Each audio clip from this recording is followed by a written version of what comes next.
My name is Sebastian Czajka, and today I will talk about the project management in construction.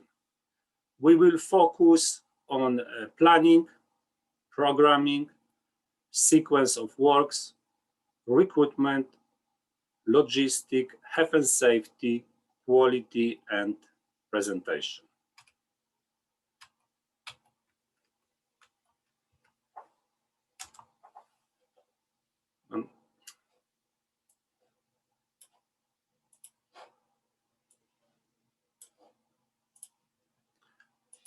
Arthur, for some reason, I cannot change my slides. Oh, thank you. I would like to say a few words about my education and experience. I am a Master of Science in Engineering from Technical University in Gdańsk. I just completed an executive MBA at Henley Business School. And I'm also a chartered member of the Chartered Institute of Building. This is some of my training I've done for last 12 years to show you how many courses you need to finish to make sure that you're up to speed with all requirements, regulations, and all the important aspects. As you can see, in my early days of my career here in London, it was all about technical knowledge.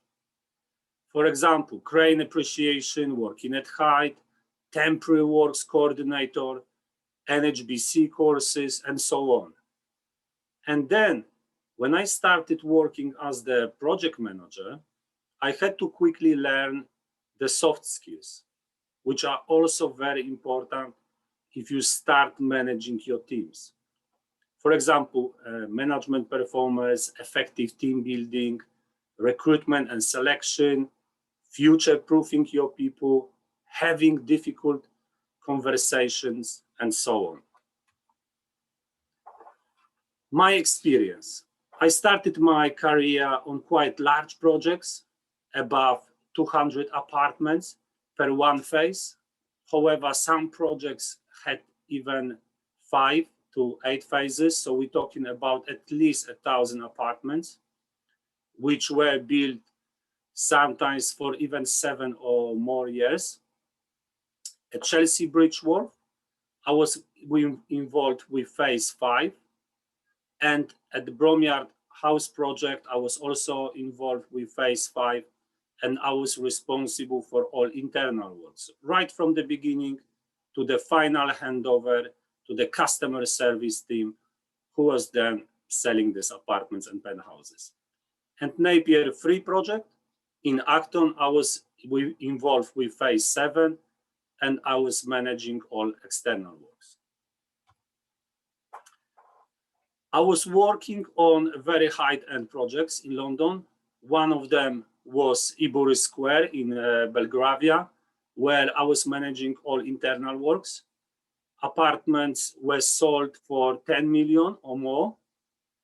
At Wimbledon Hill Park project, I was responsible for all internal works and external works, and the houses were sold for between 4 and 6 million.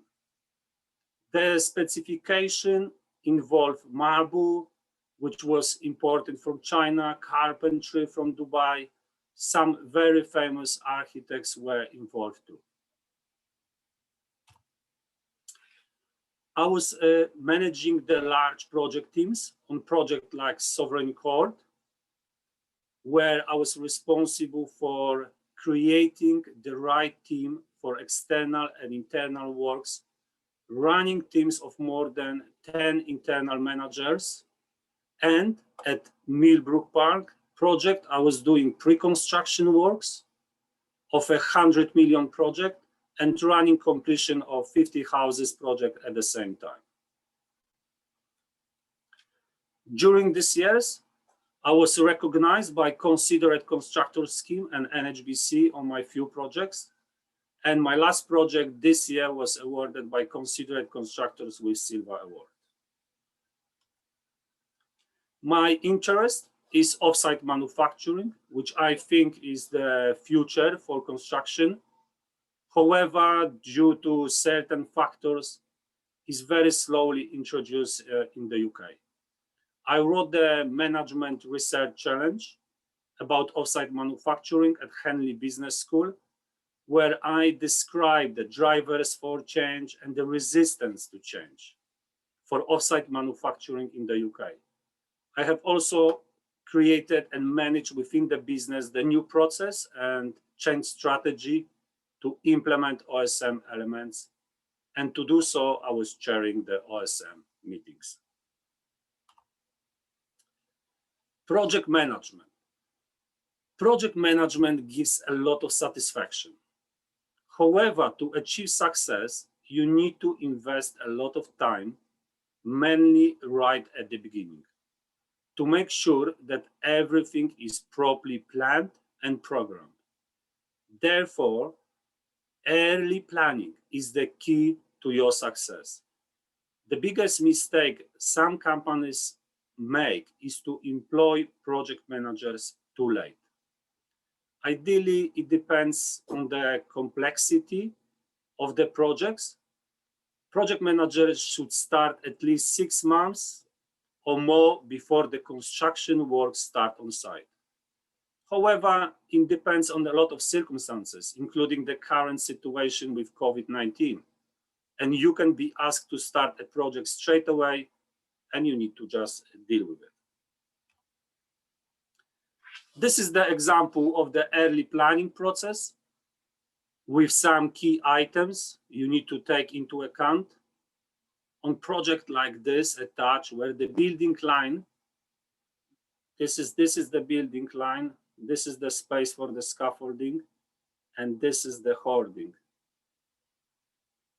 Is aligned with the hoarding. The space, as you can see here, for the scaffolding and the storage area is very limited.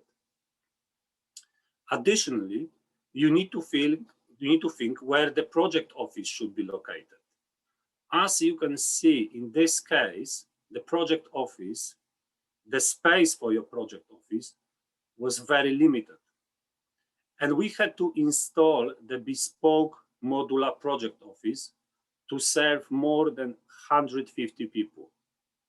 You need to also think about traffic management and logistics, how you are going to deliver all your goods on site, how you're going to distribute all your materials by using hoist and cranes.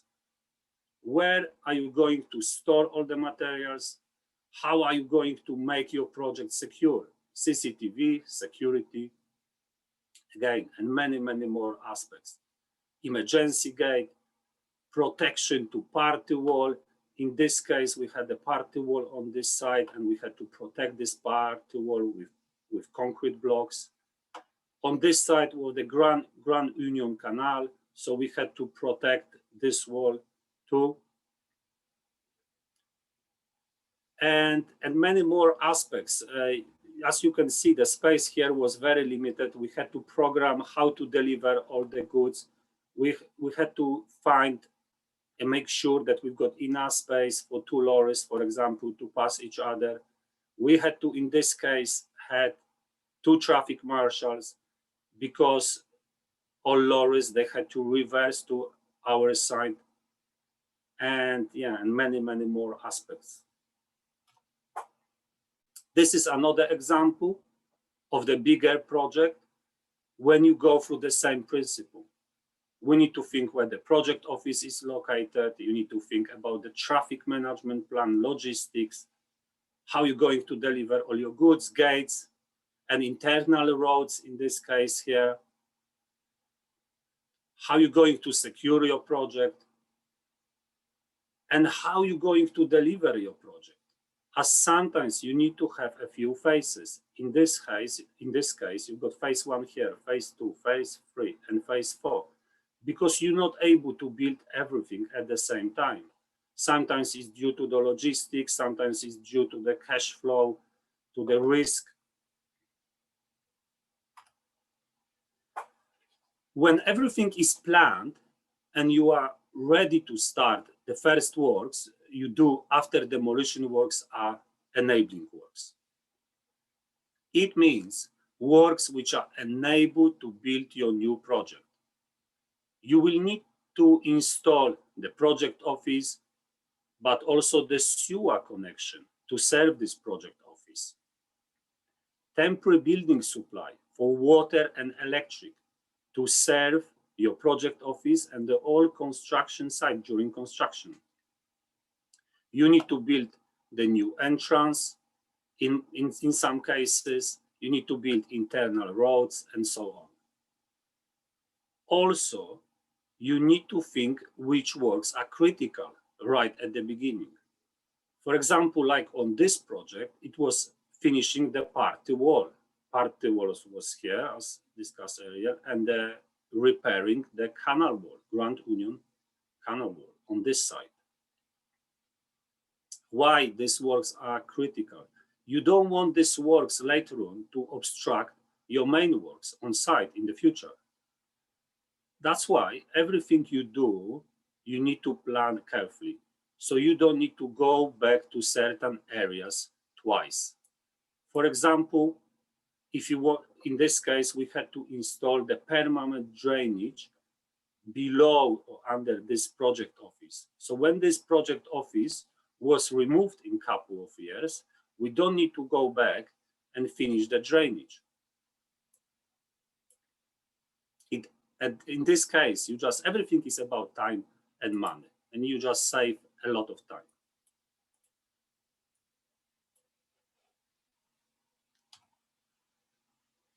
This is, for example, this sketch I've been working today, early planning, temporary services, water and electric. You can see this is the fire exit, or this is the main corridor going through few cores in one development.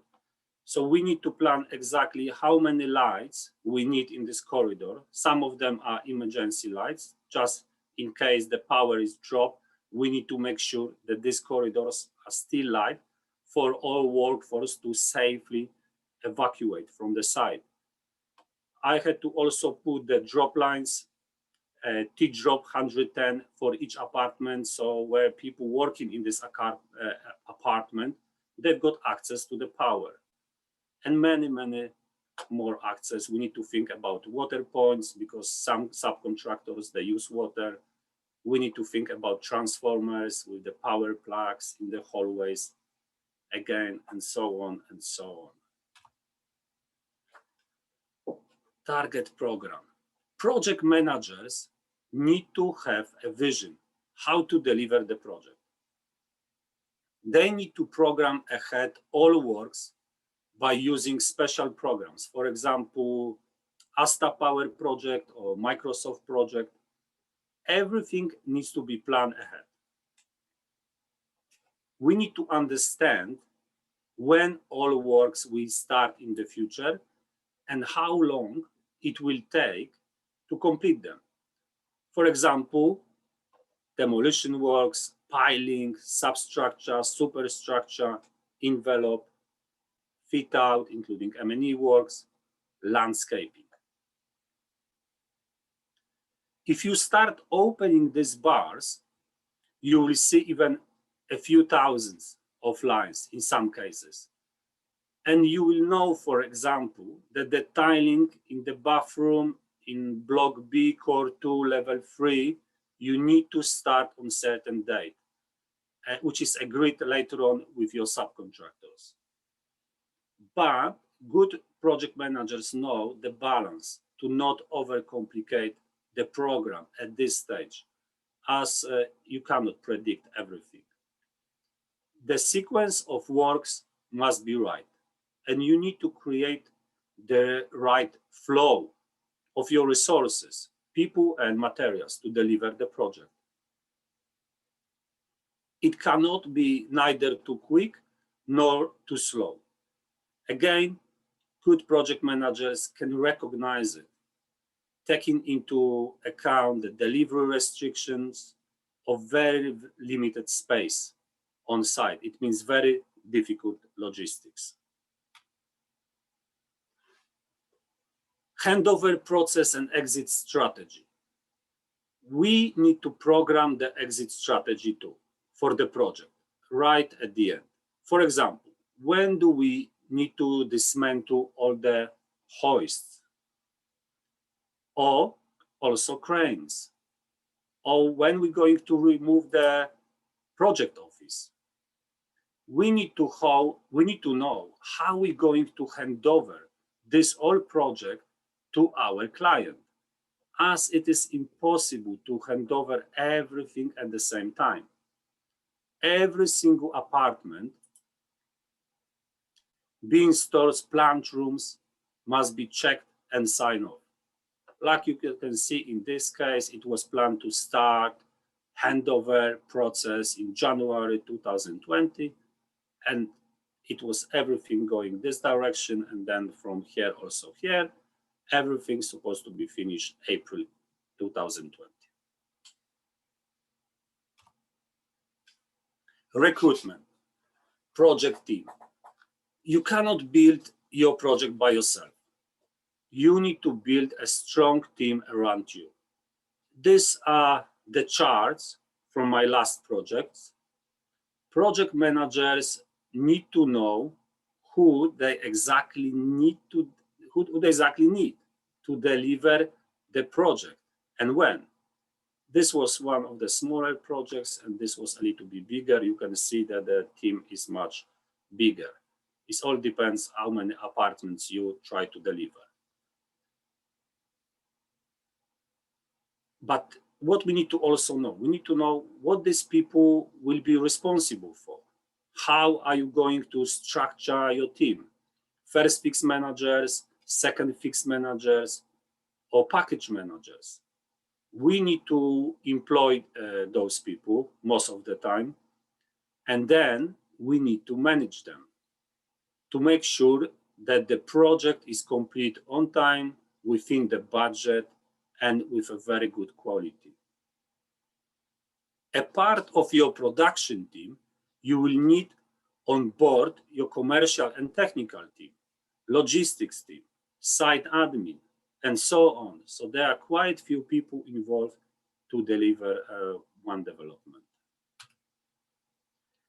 If you want to know more about the right selection and recruitment, please watch my presentation on YouTube about the key stages you need to follow when you want to employ the right candidate.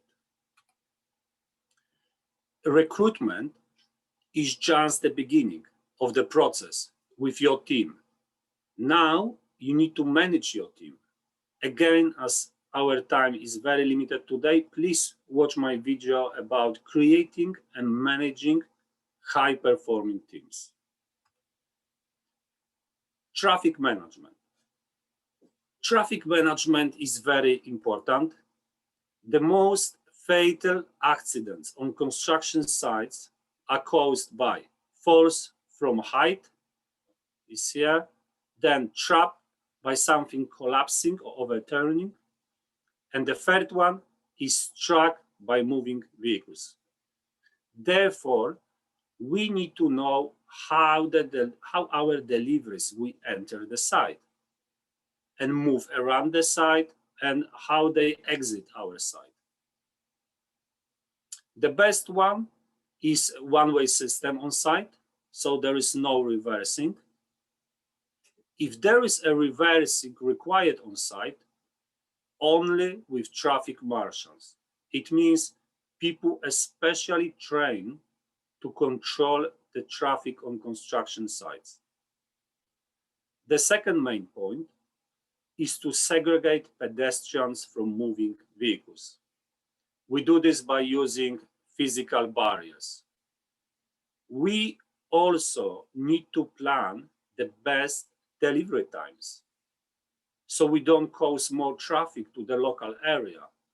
If there are schools, for example, we need to also think, how are we going to unload all the materials? For example, by crane or by forklift.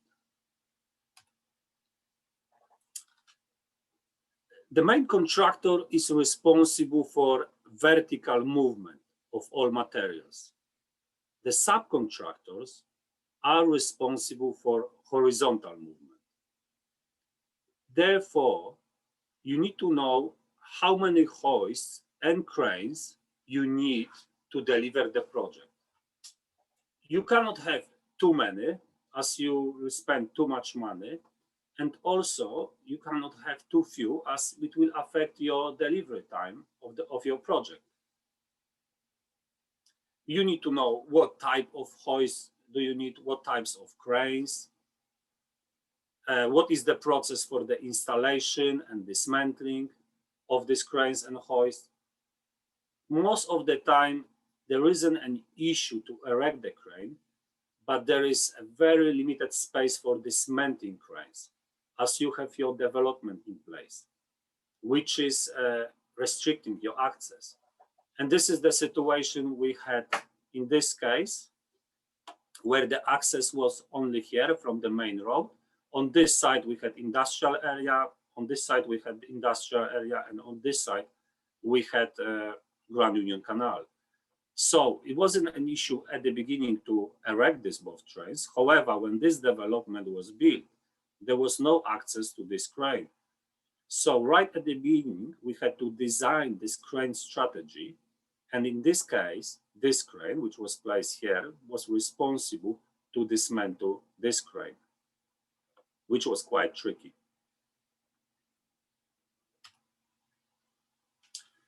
Logistics scaffolding. Project managers must know what type of scaffolding they need, as this is very important to complete your external elevation. You need to take into account the type of external elevation, brickwork, aluminum panels, but sometimes you have big stone panels or any other external materials. In some situation, if there is a good access and no space for scaffolding, you can use MUPS, which stands for Mobile Elevating Working Platform, instead of scaffolding. The scaffolding needs to be designed only by the competent people, as this is part of temporary works. You need to know how many loading bays do you need. Like in this case, you can see that loading bays are everywhere where is X. You need to know how many hacky stairs do you need. These are these green areas.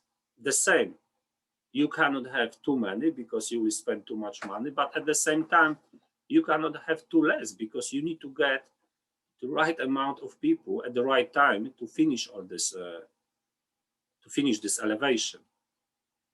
In some areas, you need to know, like I said earlier, how to design the scaffolding. In this case, we had concrete slab balconies, so the scaffolding had to be designed in the right way. In this case here, we had access road, so there was no space for loading bays. So in this case, we built cantilever loading bays, and they started from level 2.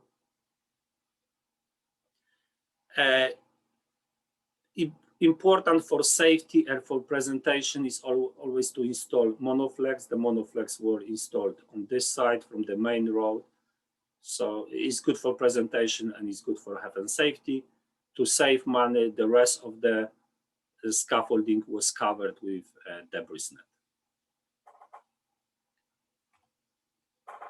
The health and safety.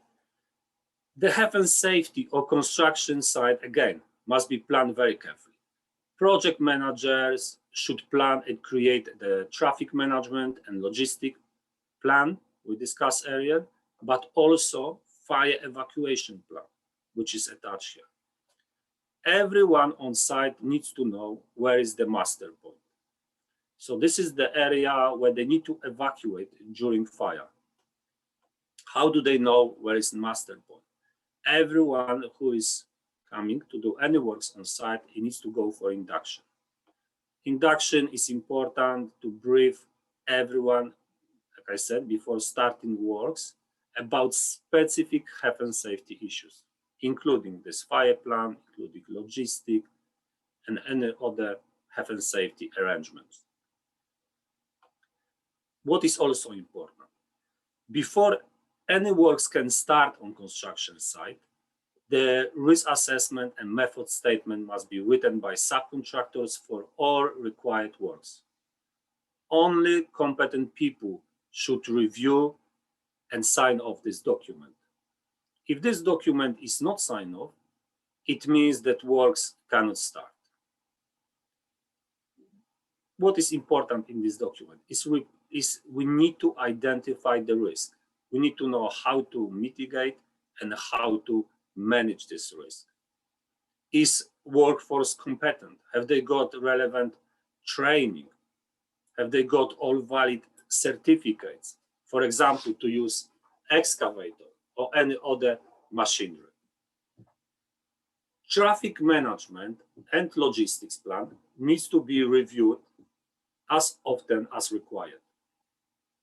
It means if there are any important changes on site, as the situation on construction site can change quickly, sometimes from day to day, these plans, they need to be reviewed, they need to be changed.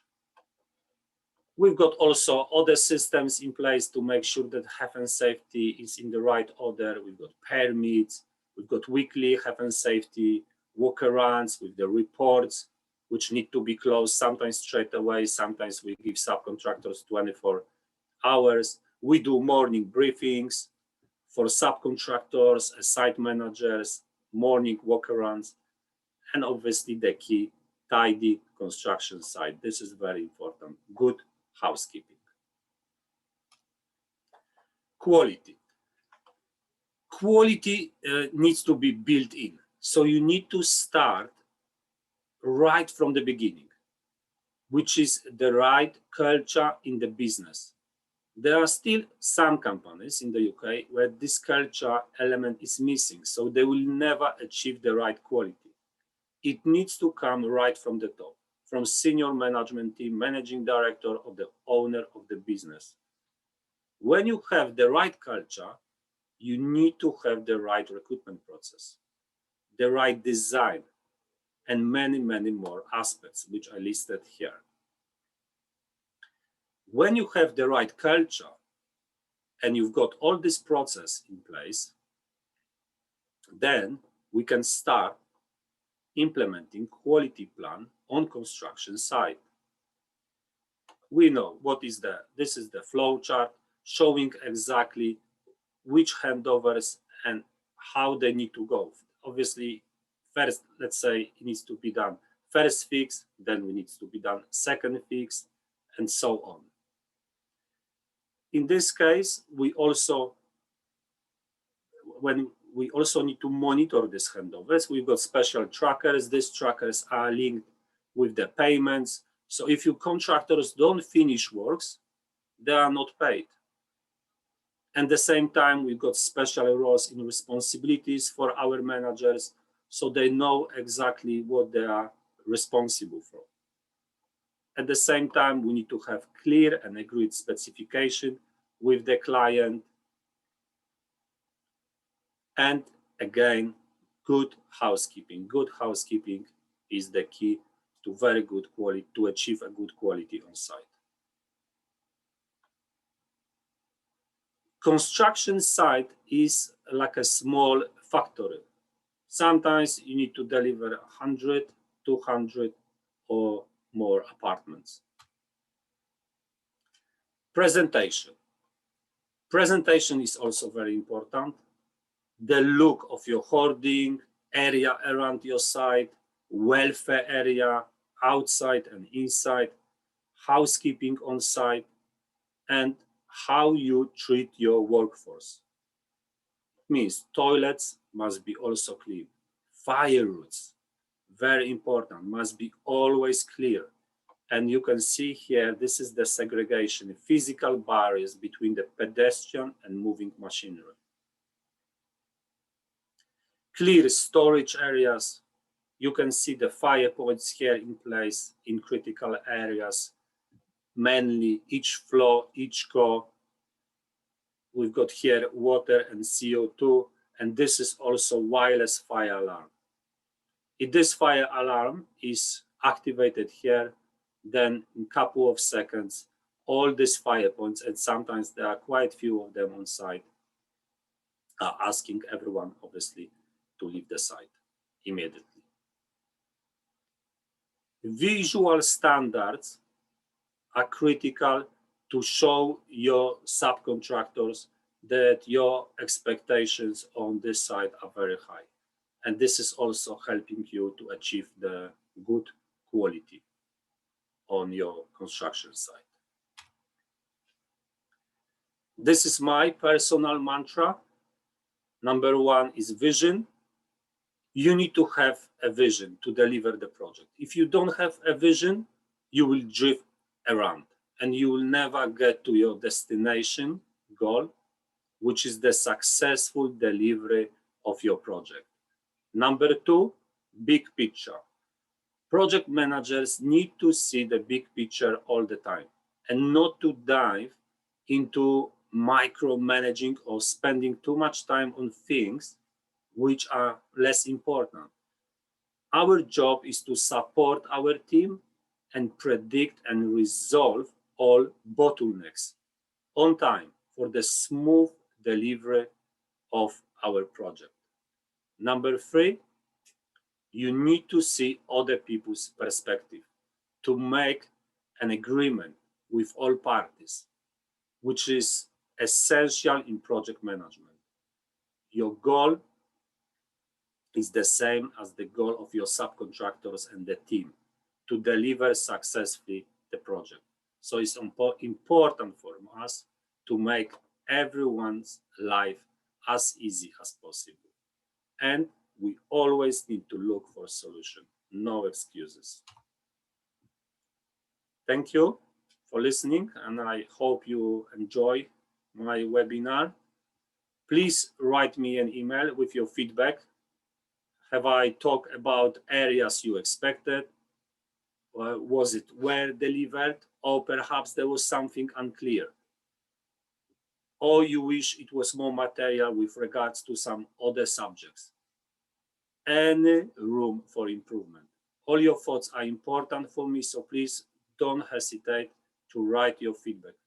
We all learn every day, and this is important for me also to deliver the best webinar for you in the future. Many thanks for your feedback in advance. Many thanks for listening. I think it's time now for questions. Arthur, your. Yes, Sebastian, we've got a few questions from our from people who joined the meeting. So the first question from Luke, he's asking, is the number of project managers vary over the project lifetime? What kind of variations that are? Say again, sorry, I didn't hear that. Oh, sorry, you can see that on the chat as well. Can you see the chat? Yeah. And the question is the number of project managers vary over the project lifetime? What kind of variations that are? I'm not sure whether I understand the question correctly. Mm-hmm. So we've got this is the project manager. Obviously, there is only one project manager. In this case, it's project director. Sometimes it's project manager, sometimes it's project director. It depends on the value of the project. And the amount of managers, it depends on the amount of apartments block you need to work at the same time. And also, obviously, it depends on the speed of your delivery. So if you need to work in few blocks at the same time, obviously, you need more managers. Right. We've got Luke, so maybe Luke, does it explain, does it answer the question? So not really. What I'm asking is like over the lifetime of the project, you might employ different number of project managers on the start, in the beginning, on some critical point. Maybe there are some delays in the project. You employ more, or you take care of some project managers. Is that a procedure for project lifetime, or is it more like a strict number of project managers, and you keep it that over the lifetime?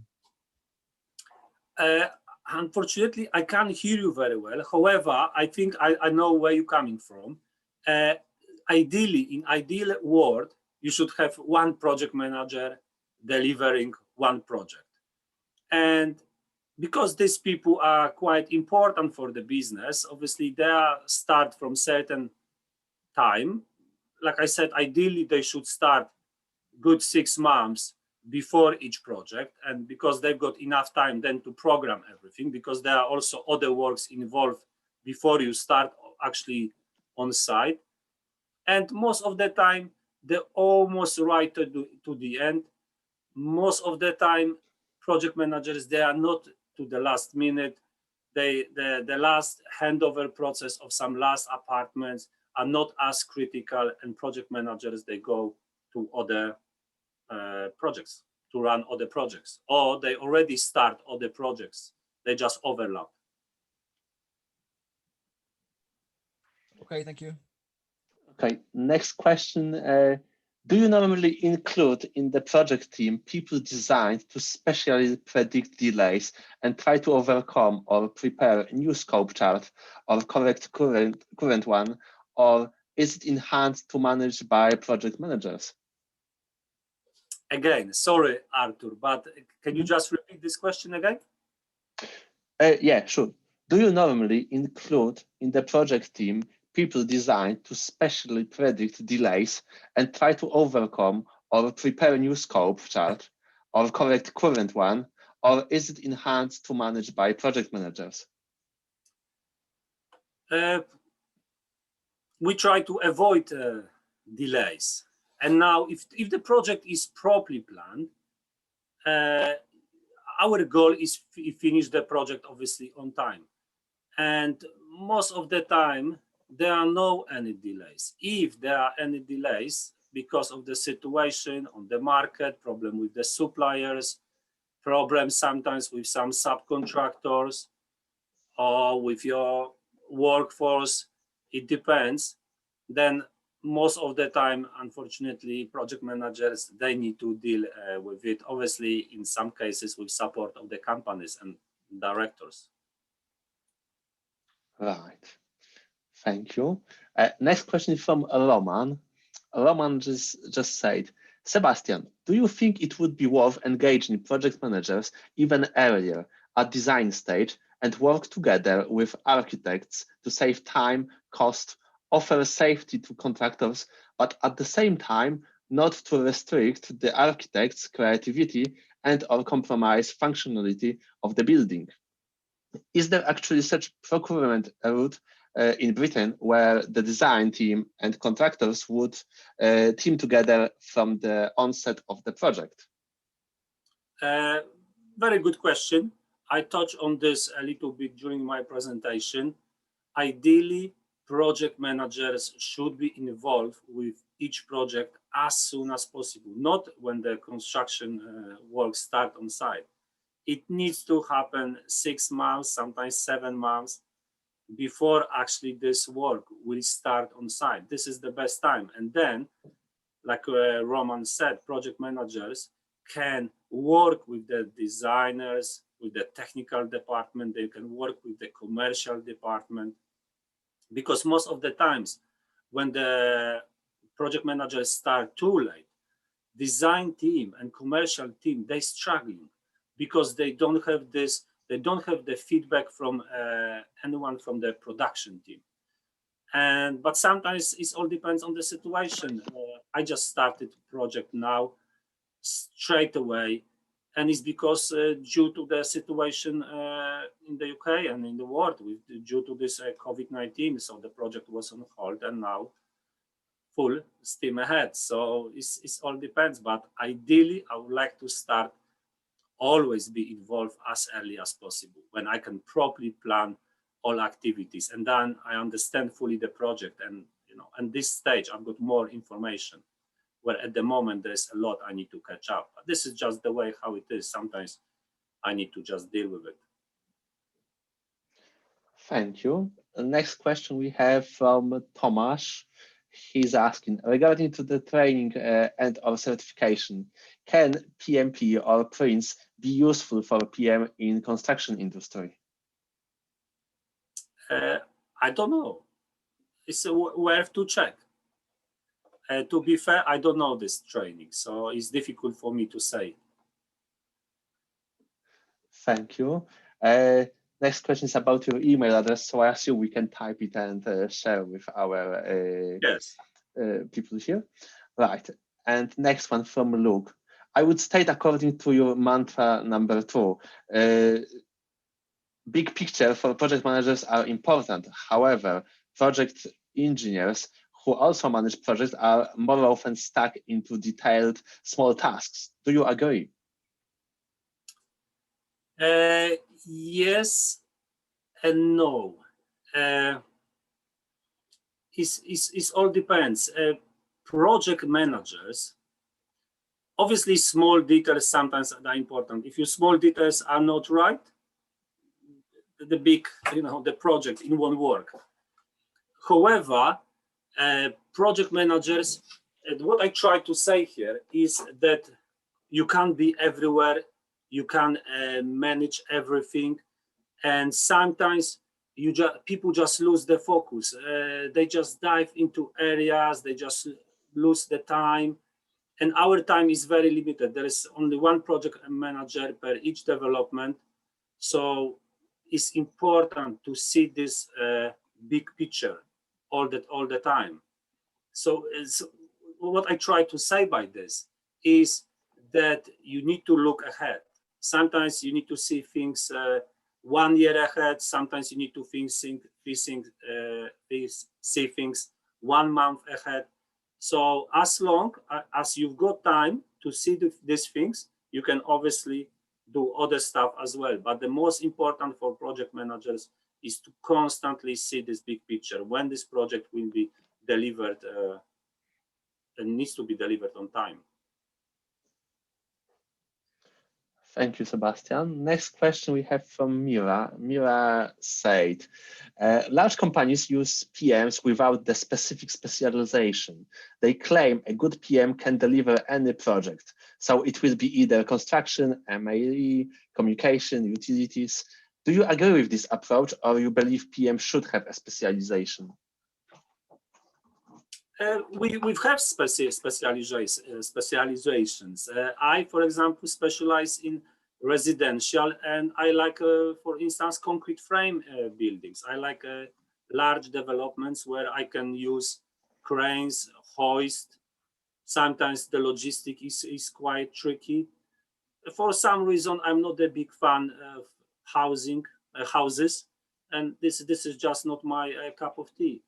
And I also don't build bridges or anything like this. So I think we've got some kind of specialization because you need some technical knowledge. So in project management in certain areas is a little bit different. Right, thank you for that. Next question we have from Grzegorz. He said, looking at the organogram, there is many site project managers and only few technical people. Is this normally in the case on the building projects? On infrastructure, there is usually more engineers than managers. Yes, you see, this is all about the budget. It's all about the complexity of the projects. Some projects require one technical manager based on this project, and he's working with some technical coordinators, and there's some document controllers. So I was involved with project like this, and also depends on the company, on the business. I was working for some businesses where technical managers were involved with some projects, and then they had some technical coordinators to help them based on each site.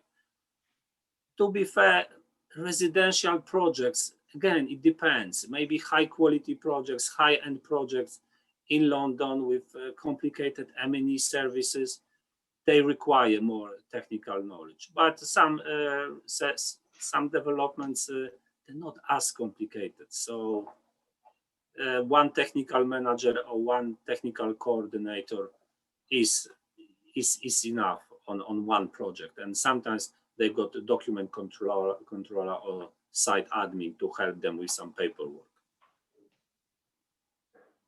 Right, thank you for that. I think it's the last.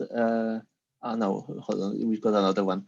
Would you be able to talk us through the qualification process for the recruitment agencies to become your workforce suppliers? Are you involved in this part of the business? What is the ratio of directly employed workforce to the agency workers on any given project run by your company? Yeah, it depends what workforce we're talking about, because the way how I work, we appoint subcontractors to do certain works. Let's say ground workers, concrete frame, piling, external elevation, windows. So all these subcontractors, they employ the labor by themselves. What I'm doing, what I do, I only employ my team. So let's say my construction team.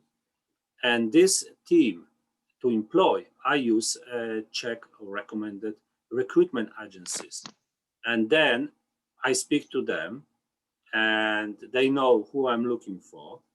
And they just go through, let's say, 50 candidates. Sometimes they meet them, and at the end, they show me 5 the best candidates.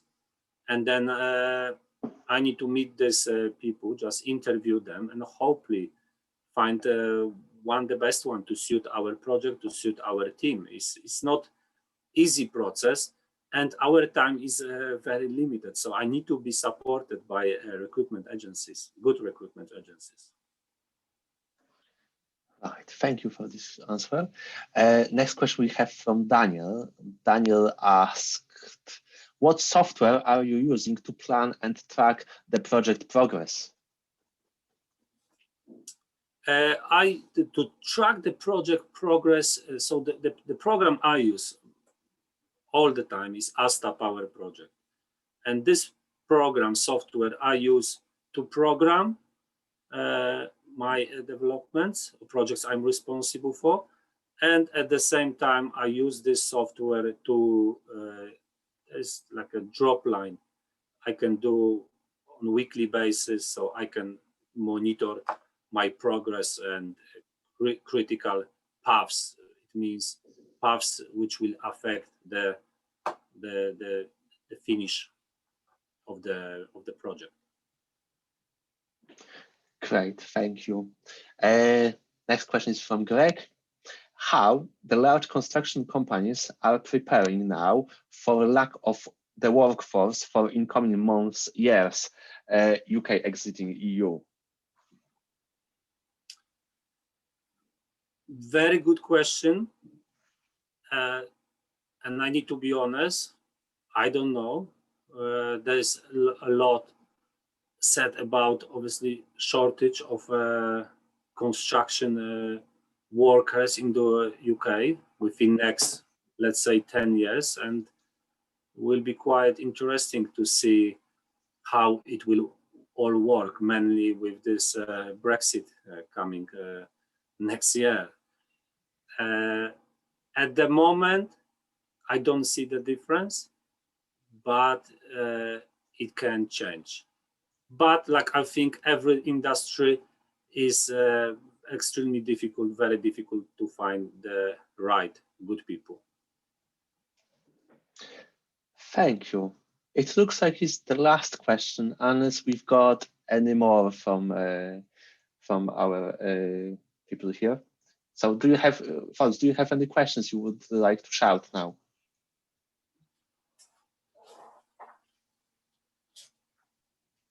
You can speak instead of type them if you want to.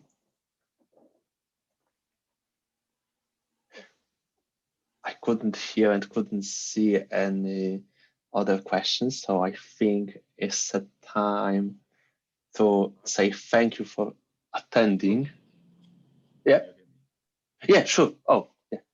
Andrzej Formaniak. I have a question. Maybe it's not a fair question, but you said before that you are employing very reputable employment agency. Could you disclose to us who or what are they? Who are they? What is the list of your preference, Sebastian? Yes, obviously, this is something I can't really say.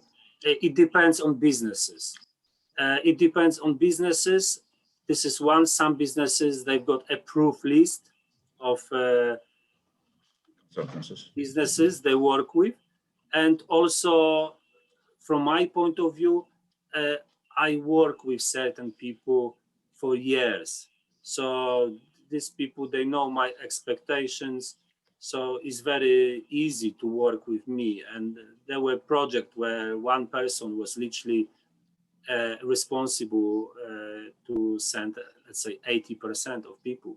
And the rest of the agencies, they couldn't send anyone. And for some reason, he knew exactly who we were looking for. And we were very grateful for it. So sometimes recommendations or your own experience. Sure, thank you. Any other questions, folks?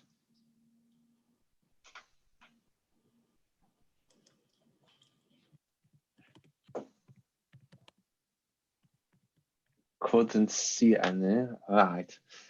Thank you very much for the presentation, Sebastian. I would say thank you everyone for attending today's meeting. We would like to invite you for Tuesday for our open meeting,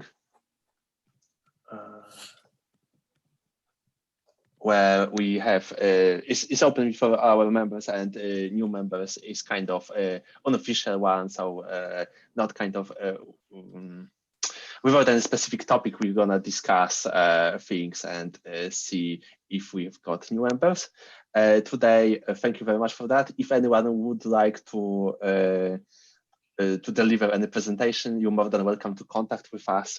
Thank you very much and good night today.